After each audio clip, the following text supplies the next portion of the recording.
Haleluya, puji nama Tuhan. Shalom Bapak Ibu Saudara. Puji nama Tuhan. Kita boleh bertemu kembali dalam ibadah malam hari ini. Biarlah kita tetap semangat dan antusias untuk datang beribadah kepada Tuhan. Sebelum kita mulai, terlebih dahulu kita tundukkan kepala kita satu dalam doa.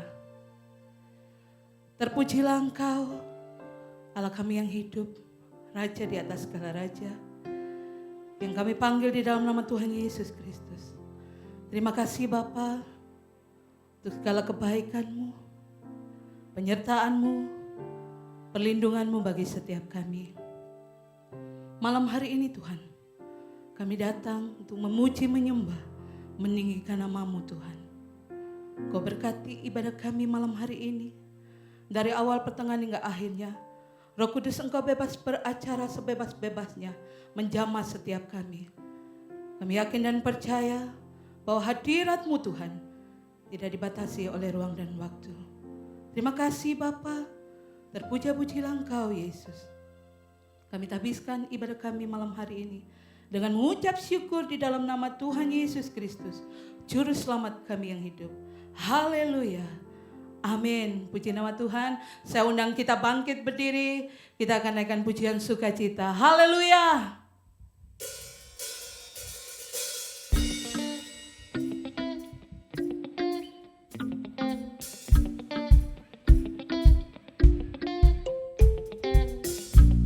Semua bersukacita bagi Tuhan.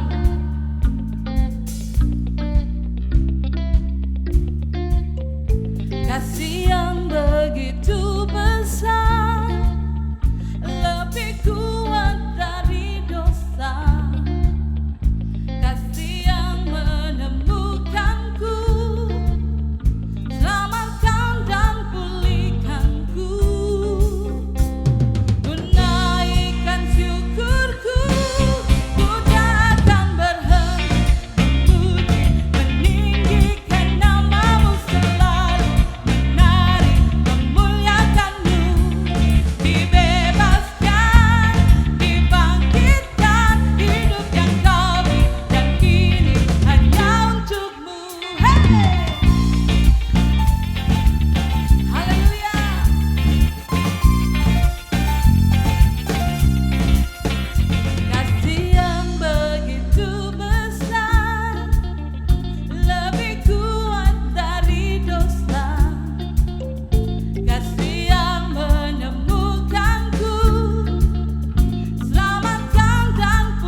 Puji nama Tuhan, silakan duduk Bapak Ibu Saudara.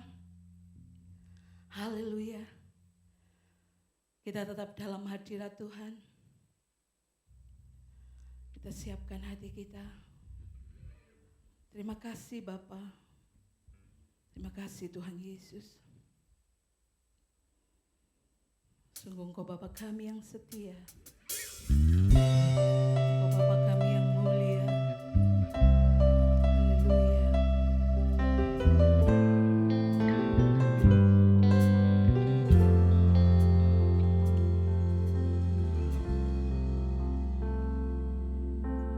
Bapa, Kau setia. Bapa, Kau mulia.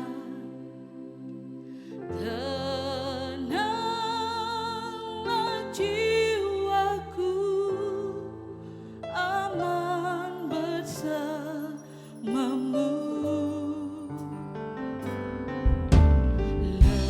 Lebih dari harta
kuasamu malam hari ini menjamah setiap kami.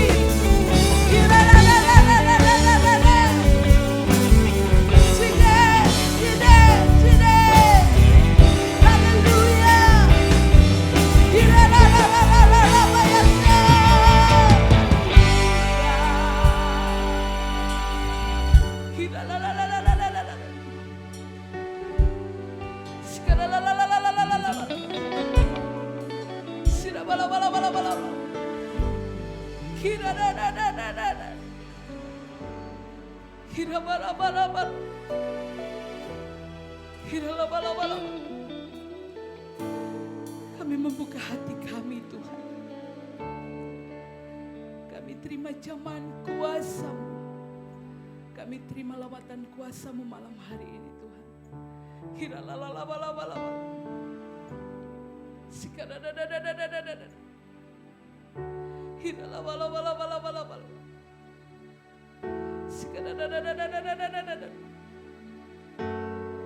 Engkau tempat perlindungan kami, Tuhan.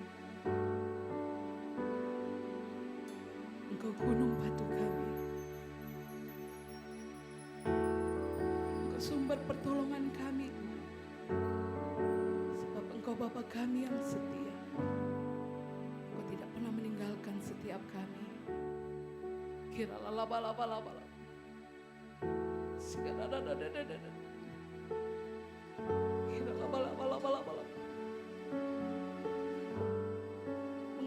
Mengalir terus Roh Kudus.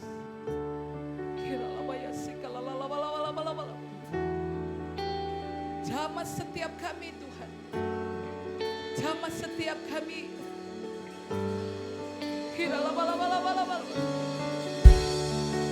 Kami percaya hadirat-Mu, Tuhan, tidak dibatasi oleh apapun. Hadirat-Mu kami bisa rasakan, Tuhan. Hadirat-Mu kami bisa nikmati, Tuhan.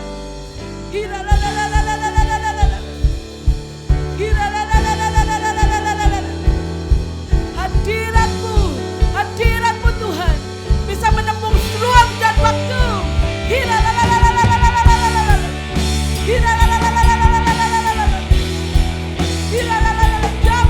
Jamah setiap kami, Tuhan.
Kami sembah, Tuhan.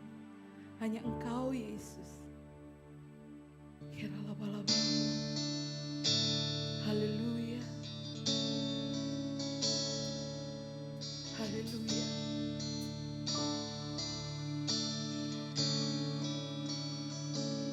Bless the Lord, oh my soul. Oh my soul. His holy name. Hallelujah. Sing like never before.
Raja di atas segala raja. Terima kasih Tuhan, kami sudah naikkan pujian penyembahan kami. Dan kami percaya Tuhan, setiap pujian penyembahan yang sudah kami naikkan menjadi dupa yang harum di hadapan-Mu.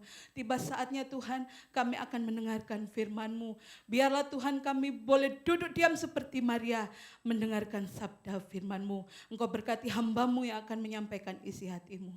Terima kasih Bapa, kami sambut firman-Mu hanya di dalam nama Tuhan Yesus. Haleluya. Amin. Saudara sekalian yang dikasihi oleh Tuhan Yesus, pada persekutuan malam ini, mari kita membuka Alkitab dari surat 2 Timotius pasal 2, surat 2 Timotius pasal 2, bacaan ayat 1 sampai dengan 7 yang demikian. Sebab itu, hai anakku, jadilah kuat oleh kasih karunia dalam Kristus Yesus. Apa yang telah engkau dengar daripadaku di depan banyak saksi, percayakanlah itu kepada orang-orang yang dapat dipercayai, yang juga cakap mengajar orang lain. Ikutlah menderita sebagai seorang prajurit yang baik dari Kristus Yesus. Seorang prajurit yang sedang berjuang tidak memusingkan dirinya dengan soal-soal penghidupannya, supaya dengan demikian ia berkenan kepada komandannya. Seorang olahragawan hanya dapat memperoleh mahkota sebagai juara apabila ia bertanding menurut peraturan-peraturan olahraga. Seorang petani yang bekerja keras haruslah yang pertama menikmati hasil usahanya. Perhatikanlah apa yang kukatakan. Tuhan akan memberi kepadamu pengertian dalam segala sesuatu. Sampai di sini bacaan firman Tuhan. Jemaat yang dikasihi Tuhan, kita pada malam ini akan mengambil tema hal-hal yang harus diperhatikan kepada kita untuk hidup yang tahan uji, tabah, dan berkemenangan. Saudara, dari segi posisi kita sudah milik Tuhan Yesus, maka kita yakin bahwa Tuhan pasti beserta kita. Tuhan menjamin kita, Tuhan menuntun kita, Tuhan melindungi kita, Tuhan menolong kita, juga melengkapi, Tuhan memberi kuasanya pada kita. Baik itu kuasa dalam nama Tuhan Yesus, kuasa darah Yesus, kuasa Roh Kudus, kuasa firman, dan lain-lainnya. Kita sudah tidak asing dengan pokok-pokok itu. Nah, tentu saja kita rajin dan tekun dalam beribadah, baik secara pribadi, berkeluarga, maupun di gereja, dalam kegiatan apapun yang diadakan di gereja. Namun ada hal-hal yang perlu kita perhatikan untuk hidup yang berkemenangan, tahan uji, dan tidak menyerah. Nah, kita malam ini berdasar bagian 2 Timotius 2 ayat 1-7 akan memperhatikan hal-hal tersebut. Saudara sekalian, surat 2 Timotius ini ditulis oleh Rasul Paulus pada anak rohaninya. Sebab itu di ayat 1, Rasul Paulus menyebut sebab itu, hei anakku, anak rohaninya, yang mana Timotius dapat banyak tugas dan untuk situasi pada saat itu pun banyak tantangan, pergumulan yang harus dihadapi oleh Timotius sebagai yang masih muda dan juga anak rohaninya Rasul Paulus, tidak luput dari berbagai tantangan. Nah, kita mau belajar sekarang hal-hal yang perlu diperhatikan supaya kita tahan uji dan bisa berkemenangan. Saya urut saja mulai ayat 1. Hei anakku, jadilah kuat oleh kasih karunia dalam Kristus Yesus. Kuat oleh kasih karunia dalam Kristus Yesus. Jemaat yang dikasihi Tuhan, kita milik Tuhan Yesus, percaya ada istilah yang sudah sangat terkenal, oleh kasih karunia, oleh anugerah kita diselamatkan. Tapi juga ada kasih karunia Tuhan dalam kehidupan kita. Dan juga ada kasih karunia dalam hal bagaimana Tuhan menggenapkan janji firman-Nya. Namun di sini ada segi yang jadilah kuat oleh kasih karunia. Untuk itu kita memang perlu beriman pasti, tahu firman pasti. Tapi keyakinan dan juga pemahaman, pengenalan yang luas hal kasih karunia khusus dalam Kristus Yesus. Karena kalau hanya sekedar katakanlah berkata atau meyakini istilah kasih karunia tapi kurang pendalaman, kurang pengertian, kurang pemahaman, apalagi kalau sampai terjadi kekeliruan pemahaman, tentu tidak mungkin kuat. Karena itu mengerti, memahami, dan memegang dan mengalami kuat oleh kasih karunia dalam Tuhan Yesus penting. Untuk itu kita perlu sungguh-sungguh beriman ya beriman. Tapi makin bertambah-tambah mengerti, mengenal kasih karunia dalam Tuhan Yesus, lalu meyakini dan berpegang, lalu kuat oleh kasih karunia itu menjadi bagian penting kita. Tentu di situ sudah terkait kuat dalam iman, kuat dalam firman, kuat dalam doa, kuat dalam kepastian bagaimana Tuhan pasti menolong. Itu yang pertama, kuat oleh kasih karunia. Nah, di ayat 2, apa yang telah engkau dengar daripada aku di depan banyak saksi, percayakanlah itu kepada orang yang dapat dipercayai, yang juga cakap mengajar orang lain. Di ayat 2 ada kata orang yang dapat dipercaya. Tentu kita akan sangat menyesal kalau ada orang, katakanlah itu siapa, yang kita percayai ternyata kurang atau tidak bisa dipercaya. Terutama kalau di kehidupan sehari-hari, masalah kewajiban, masalah tugas, masalah tanggung jawab, masalah keuangan, dan lain-lain. Nah, kita mesti dapat dipercayai, orang yang dapat dipercayai pertama, oleh Tuhan.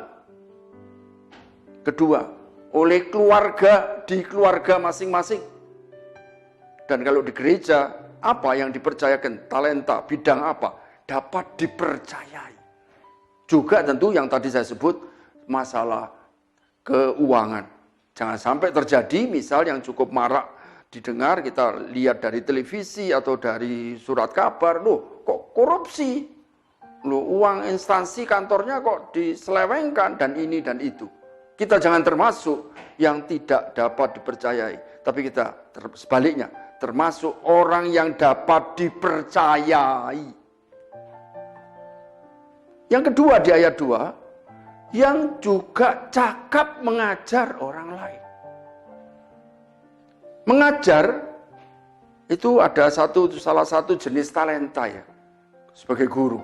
Itu ada di Efesus 4 ayat 11, di situ ada rasul, nabi, penginjil, pemberita Injil, guru, dan gembala sidang. Nah kali ini guru mengajar. Tapi ini rupanya lebih meluas, yang cakap mengajar. Nah kalau mengajar, saya sendiri ada panggilan sebagai pendidik, pengajar, mesti menguasai bahan yang diajarkan.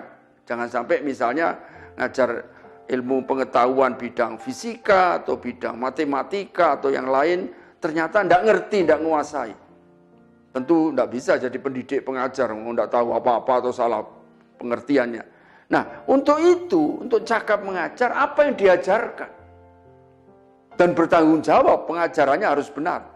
Nah, cari orang yang dipercaya yang cakap mengajar. Tapi kita sendiri dulu, sejauh mana kita sebagai milik Kristus, yang juga disebut murid Kristus, itu rajin belajar dan selanjutnya mengajarkan. Kalau Anda perhatikan di 4 Injil, Matius, Markus, Lukas, Yohanes, dan Kisah Rasul, pasal 1 sampai pasal 11 ayat 25, di situ orang Kristen disebut secara banyak kali, yaitu murid-muridnya. Mari kita juga untuk ketahanan, tahan uji, menjadi murid Kristus yang terus belajar dan nantinya mengajar yang lain. Ini penting untuk ketahanan menghadapi tantangan di akhir zaman, tantangan situasional, tantangan masa pandemi ini misalnya. Kemudian saudara, di ayat 3 sampai dengan 6 itu ada 3 bidang yang disebut oleh Rasul Paulus di sini. Ayat 3 dan 4 lebih dulu. Ikutlah menderita sebagai seorang prajurit yang baik dari Kristus Yesus. Seorang prajurit yang sedang berjuang tidak memusingkan dirinya dengan soal-soal penghidupannya, supaya dengan demikian ia berkenan pada komandannya. Saudara, tentu kita ada yang pernah ikut sebagai prajurit, bidang tingkat pangkat apapun ya, minimum pernah lihat prajurit. Entah itu karena ada baris berbaris, ada aktivitas ini dan itu. Nah, saudara sekalian, kita juga disebut prajurit Kristus. Makanya dahulu ada lagu yang sampai sekarang masih banyak juga dinyanyikan, Laskar Kristen. Ya, Laskar Kristen maju dan seterusnya ya. Dan tentu saja kalau prajurit tugasnya mesti berperang. Nah, kali ini kita yang milik Kristus, prajurit Kristus, peperangan rohani terutama, melawan iblis, melawan tantangan, ajaran-ajaran sesat, melawan pihak-pihak yang menolak Kristus, menolak kehadiran umat Kristus, dan lain-lain. Penting kita punya keberadaan dan berkualitas juga mentalitas sebagai prajurit. Kali ini prajurit tentu kalau sudah diterima misalnya jadi prajurit, untuk diterjunkan dalam tugas, terutama kalau prajurit kan mesti banyak peperangan ya. Sejauh mana dia memiliki mental prajurit? Kalau di Indonesia setia pada Pancasila, setia pada negara tercinta Indonesia, dan lain-lainnya. Kualitas sebagai prajurit Kristus penting. Kalau prajuritnya ini tidak berkualitas, bukankah Anda atau kita pernah dengar ada prajurit yang ternyata diperalat oleh pihak musuh untuk berkhianat misalnya. Kita tidak termasuk seperti prajurit berkhianat, tapi prajurit yang baik, termasuk setia dalam tugas, apapun situasi, berat ringan, apapun tantangannya, bahayanya, dia jalan terus. Prajurit yang baik. Selain melawan kuasa gelap, melawan dosa, melawan ajaran sesat, belum lagi melawan yang namanya kedagingan dan lain-lain, berlawanan dengan ajaran firman Tuhan. Nah, di situ kita mesti bermental prajurit Kristus yang baik. Kemudian di ayat 3 lanjut ayat 4, tidak memusingkan dirinya dengan soal penghidupannya. Jadi tidak mementingkan diri sendiri. Kaitannya dekat dengan tidak egois, tidak cari keuntungan diri pribadi. Jadi jelas mengutamakan yang memimpinnya. Perhatikan ayat 4. Seorang prajurit yang sedang berjuang tidak memusingkan dirinya dengan soal-soal penghidupannya, supaya dengan demikian ia berkenan pada komandannya. Komandan kita, Tuhan Yesus.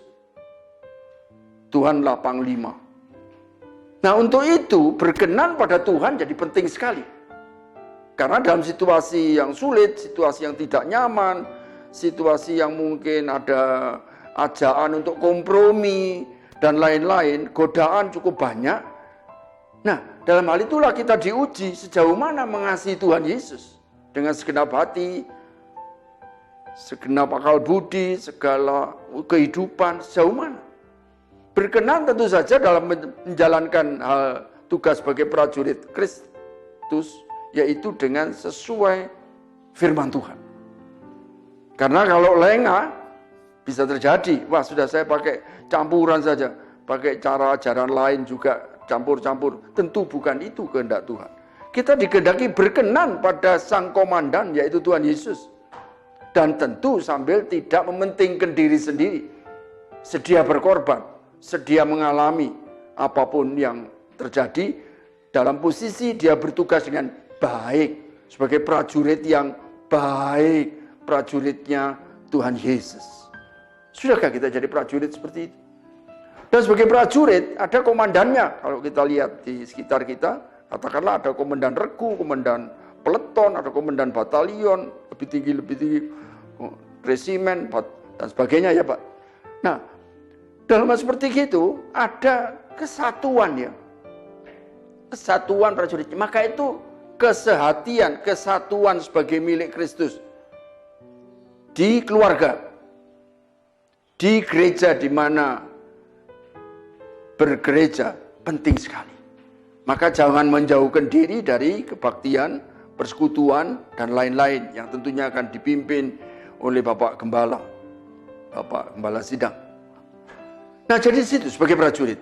Kemudian yang berikut seperti atlet, ayat 5. Seorang olahragawan hanya dapat beroleh mahkota sebagai juara apabila ia bertanding menurut peraturan-peraturan olahraga. Atlet tentu kalau bertanding ingin dapat medali. Wah, ini juara. Wajar, memang demikian. Beroleh mahkota di sini istilahnya. Tapi ada hal yang perlu diperhatikan. Bertanding menurut peraturan olahraga. Kalau kita sebagai milik Kristus, dalam peperangan rohani, jenis apapun, penting ikuti peraturan Tuhan. Baik waktu persiapan, atlet kan mesti ada latihannya. Katakanlah, kalau kita lihat ada Indonesia mau kirim ke pekan olahraga Asian Games misalnya, tentu ada dikumpulkan di persiapan sebelum berangkat. Nah, di situ ada peraturan misalnya harus berlatih dengan baik, tapi juga peraturannya tidak boleh melanggar. Berapa waktu yang lalu di luar negeri ya, ada dua petinju kelas berat bertanding. Waduh, kelas berat tahu ya, si MT sama H. Apa yang terjadi?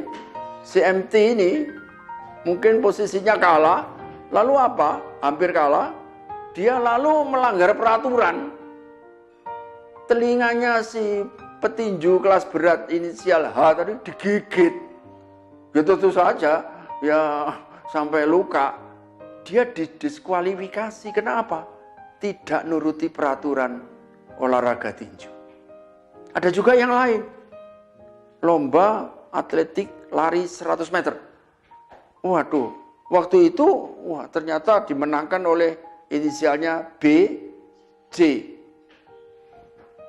Menang hanya beda, kalau tidak salah ya, 0,1 detik apa gitu. Ternyata dia pakai obat tertentu sebelum bertanding. Ya sudah, dicabut medali emasnya. Karena tidak sesuai peraturan olahraga. Nah, sekarang di Alkitab kita disebut-sebut, misalnya saja di Ibrani 12 ya, pada ayat 1 dan 2, di situ saya bacakan secara cepat, Ibrani 12 pada ayat 1 dan 2, yang demikian. Karena kita mempunyai banyak saksi bagaikan awan yang mengelilingi kita, marilah kita menanggalkan semua beban dan dosa yang begitu merintangi kita, dan berlomba dengan tekun dalam perlombaan yang diwajibkan bagi kita. Berlomba dengan tekun dalam perlombaan yang diwajibkan bagi kita. Ayat 1 saja saya baca. Saudara, sejauh mana kita betul-betul berlomba dengan tekun dalam perlombaan yang diwajibkan? Dengan, kalau saya gandeng dengan Ibrani 12 ayat 2a, mata tertuju pada Tuhan Yesus. Ada ketentuan yang ketat sebagai atlet. Nah, sekarang kali ini sebagai milik Kristus, beroleh mahkota bila bertanding menurut peraturan. Bisa jadi misalnya lomba lari tadi, kalah. Dia di posisi, waktu sampai finish posisi 2 atau 3. Tapi dia tidak melanggar peraturan. Itu lebih dihormati daripada yang mungkin yang kayak pelari dari luar negeri tadi, menang tapi dia pakai obat penguat spesial. Nah, menang baik, tapi mengikuti pertandingan menurut peraturan lebih penting. Kemudian setelah prajurit dan atlet, ayat 6, kita mesti gimana menghadapi tantangan dan tugas. Seorang petani yang bekerja keras, petani haruslah yang pertama menikmati hasil usahanya. Saudara, petani harus setia, penuh kesabaran, dan mengikuti urut-urutan bagaimana dia mengerjakan ladang atau sawah yang dikerjakannya. Tidak boleh acak-acakan, dia harus tahu. Kemudian juga harus sabar. Kita tentu tidak asing dengan bagaimana sekitar 3-4 bulan petani menyemai bibit padi, kemudian pada saatnya padinya dipindahkan ke pematang-pematang sawahnya, lalu 3-4 bulan kemudian baru panen. Dengan segala kesabaran termasuk memberi pupuk, menjaga dari hama dan lain-lain. Kita sebagai milik Kristus perlu bekerja keras. Maka itu kalau jadi milik Kristus, siapapun dia, laki atau perempuan, dewasa, muda, remaja, mesti sudah dilatih untuk tekun kerja dalam berkegiatan sehari-hari. Yang malas tidak dikehendaki oleh Tuhan. Bukankah kita ingat di kitab Amsal ada sabda, "Hai pemalas, belajarlah pada semut." Di surat Tesalonika, saya ambil langsung intinya saja, yang tidak kerja lebih baik tidak makan. Artinya pemalas ya, hanya taunya ya cari enaknya sendiri. Tidak bisa, Tuhan menghendaki kita kerja keras. Pelayanan juga begitu. Tanya saja pada Bapak Gembala, pada pengerja gereja di sini, harus kerja keras. Dengan segala macam tugas bidang yang dikerjakannya. Nanti akan mendapatkan, haruslah yang pertama menikmati hasil usahanya. Jemaat yang dikasihi Tuhan, sejauh mana kita sudah rajin untuk kemuliaan Tuhan. Rajin sebagai kesaksian hidup dalam segala segi ya rohani, ya kehidupan sehari-hari. Rajin dalam hal mengasihi sesama dengan perbuatan nyata. Maka itu kita sebagai milik Kristus, poin-poin tadi, pribadi-pribadi dengan bagian bidangnya masing-masing, tentunya tidak kebetulan disebutkan di Alkitab, di firman Tuhan ini. Ini menunjukkan bagaimana kita pribadi Kristiani yang berkualitas. Berkualitas. Saudara, kita sudah tak asing, banyak hamba Tuhan menyebutkan kita sudah di wilayah waktu akhir zaman. Bersama dengan itu, Tuhan Yesus tentu sudah banyak berfirman, tanda-tandanya, dan kita sudah tahu dan dengar oleh banyak hamba Tuhan. Saya tidak mengulangi lagi di sini. Tapi juga banyak yang harus kita kerjakan. Memberitakan Injil, melayani, kerja buat Tuhan. Berbareng dengan itu, tantangan peperangan rohani makin bervariasi, makin banyak jenisnya. Dan musuh kita terutama yaitu iblis makin licin, lihai dengan tipuannya, kepalsuannya, dan penyesatannya.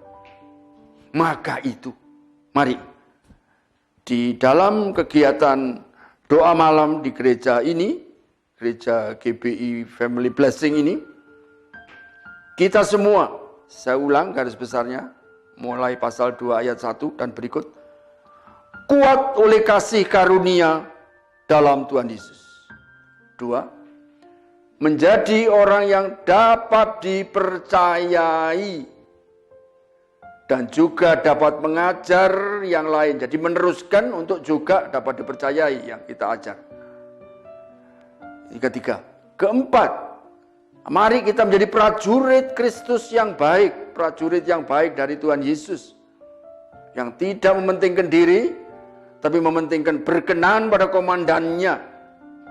Yang kelima, jadi atlet, olahragawan yang bertanding menurut peraturan olahraga sehingga Tuhan dimuliakan. Dan yang terakhir, menjadi seperti petani yang kerja keras, yang tidak malas.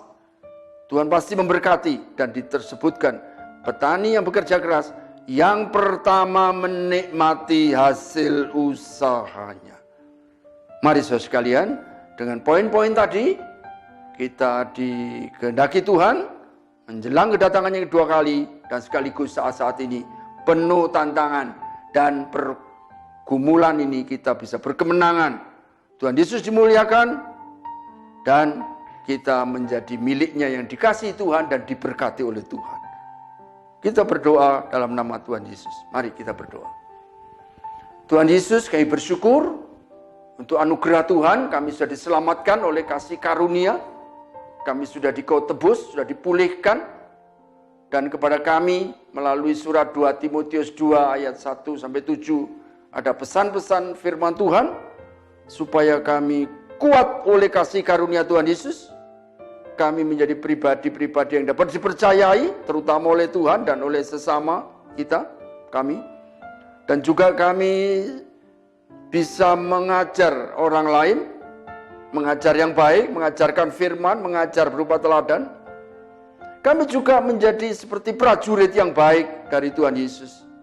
Juga seperti olahragawan yang menurut peraturan olahraga. Dan seperti petani yang bekerja keras yang pasti akan menikmati hasil usahanya. Terpujilah Tuhan Yesus. Berkatilah jemaat yang hadir, yang mendengar firman Tuhan pada malam ini. Berkati Gereja Bethel Indonesia Family Blessing dengan Gembala Sidang Bapak Hani Prayogo dan tim pelayanannya dengan keluarganya. Tuhan memberkati gereja ini. Terpujilah Tuhan Yesus. Dalam nama Tuhan Yesus kami berdoa. Amin. Shalom Bapak Ibu Saudara yang dikasihi Tuhan. Sebelum kita mengakhiri ibadah pada hari ini, kita akan memberikan korban persembahan untuk pekerjaan Tuhan di Gereja Family Blessing. Bapak Ibu bisa memberi persembahan dengan cara transfer ke rekening gereja yang ada di layar, atau bisa scan QR Code dengan aplikasi-aplikasi e-money yang ada di layar juga. Mari kita berdoa. Segala pujian, syukur, kemuliaan hanya bagimu Bapa. Kami sungguh mengucap syukur atas segala kebaikan-Mu dalam hidup kami. Kami sungguh mengucap syukur atas kesempatan yang Kau berikan kepada kami, sehingga kami dapat beribadah pada malam hari ini Tuhan Yesus. Dan kami Tuhan mendapatkan berkat firman-Mu yang luar biasa Tuhan. Kiranya firman-Mu Tuhan bertumbuh dan berbuah dalam hati kami Bapa. Engkau memberkati hamba-Mu yang sudah menyampaikan isi hati-Mu. Kiranya Engkau memberkati semakin hari semakin indah dan berkenan di hadapan Engkau. Pada saat ini Tuhan, kami akan memberikan korban persembahan. Kiranya Engkau berkati Tuhan persembahan kami Tuhan Yesus. Dan kiranya persembahan ini dapat berguna Tuhan bagi pekerjaan pelayanan-Mu Tuhan di Gereja Family Blessing ini Bapa. Terima kasih Bapa, terima kasih Yesus. Kami telah berdoa dan mengucap syukur. Haleluya. Amin. Selamat memberi. Yesus jalan kebenaran dan jalan kehidupan. Itu yang Yesus katakan. Aku percaya, amin. Di dalam nama-Nya ada keselamatan kekal. Yesus jalan kebenaran dan jalan kehidupan. Itu yang Yesus katakan. Aku percaya, amin. Di dalam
Shalom, haleluya. Saya percaya saudara semua diberkati oleh firman Tuhan yang disampaikan oleh hambanya Bapak Pendeta Sigit Purbandoro. Saya percaya bahwa kalau kita terus mengandalkan Tuhan, kita terus melekat sama Tuhan, apapun persoalan, masalah, tantangan yang Tuhan izinkan kita alami, kita bisa menghadapinya. Kita bisa menanggungnya. Segala perkara dapat kita tanggung di dalam Tuhan yang memberikan kekuatan kepada kita. Bagian kita adalah terus melekat sama Tuhan, terus menyenangkan hati Tuhan. Percayalah, pasti ada pertolongan yang datangnya dari Tuhan Yesus untuk setiap anak-anaknya. Baik, kita akan tutup di dalam doa untuk ibadah doa malam saat ini. Mari kita berdoa. Tuhan Yesus, sungguh kami kagum akan kasih-Mu nyata dan ajaib, kasih-Mu luar biasa, bahwasanya kasih setia Tuhan kepada kami tetap sampai selama-lamanya. Kami semua di dalam pemeliharaan Tuhan Yesus, kami semua di dalam perlindungan Tuhan Yesus, kami semua di dalam limpah kasih karunia anugerah Tuhan. Terima kasih, kami terus menyerahkan hidup kami dalam tangan Tuhan, dalam tangan Tuhan kami aman. Berkati hamba-Mu Bapak Pendeta Sigit Purbandoro, berkati kesehatannya, berkati pelayanannya, berkati keluarganya. Nama Tuhan dipermuliakan dalam kehidupan hamba-Mu ini. Semua jemaat-Mu, semua anak-anak Tuhan yang sudah mendengar akan firman Tuhan, pada saat ini kami percaya Tuhan mengasihi mereka semuanya, Tuhan menyertai hidup mereka, dan Tuhan memberkati semua jemaat-Mu ini. Terpujilah nama Tuhan, berkati bangsa negara kami ini Tuhan Yesus. Belas kasihan Allah tercurah untuk Indonesia, kiranya Engkau berkenan mencurahkan hujan pertobatan keselamatan bagi negeri ini. Kebun rohani besar boleh terjadi melanda Indonesia, di desa-desa maupun di kota-kota. Kami juga minta belas kasihan-Mu, pertolongan-Mu. Di dalam kondisi pandemi COVID-19 ini, pemerintah diberikan kesanggupan oleh Tuhan, para pejabat-pejabat diberikan kemampuan oleh Tuhan untuk bisa memecahkan persoalan penularan COVID-19 ini. Tuhan tolong supaya penularan ini boleh segera berakhir. Tolong jamaah para masyarakat supaya disiplin di dalam protokol kesehatan. Terpujilah nama Tuhan, berkati pemerintahan kami, berkati presiden kami, wali kota kami, dan gubernur kami. Terpujilah nama Tuhan. Indonesia diberkati Tuhan, Indonesia damai, Indonesia aman karena belas kasihan Tuhan. Terima kasih, terpujilah nama Tuhan. Kami mengucap syukur Tuhan mengasihi kami. Kami percaya Tuhan tidak pernah meninggalkan kami. Haleluya. Mari jemaat angkat kedua tanganmu dengan iman, terimalah berkat Tuhan. Tuhan memberkati engkau dan melindungi engkau. Tuhan menyinari engkau dengan wajahnya dan memberi engkau kasih karunia. Tuhan menghadapkan wajahnya kepadamu dan memberi engkau damai sejahtera. Berkat ini kau terima dalam nama Bapa, Putra, dan Roh Kudus, yaitu di dalam nama Tuhan Yesus saat ini dan sampai selama-lamanya. Yang percaya dikasih dan berkati Tuhan katakan, amin. Tuhan memberkati.